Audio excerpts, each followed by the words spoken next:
there is something called cash generating unit.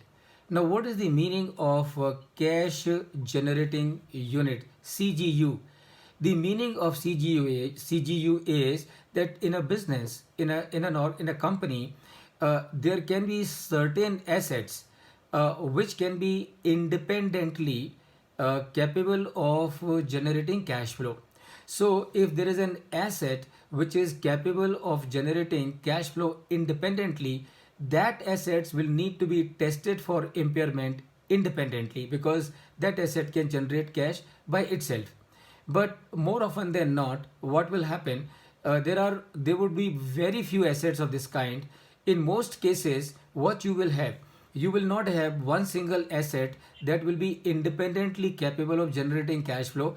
Rather, you will have a group of assets which put together, combined together, will be capable of generating the in cash flow. So all such assets put together, which are collectively capable of generating cash flow, are referred as cash generating unit.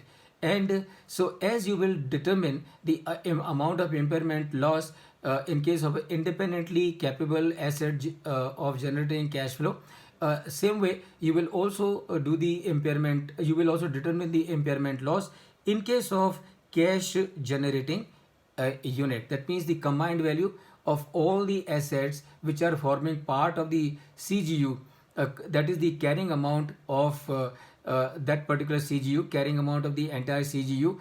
So you compare this carrying amount of the CGU, cash generating unit, with the amount of realizable value from the sale of all these assets, and the value in use, that is intrinsic value of the cash flow which this CGU, cash generating unit, would be capable of generating.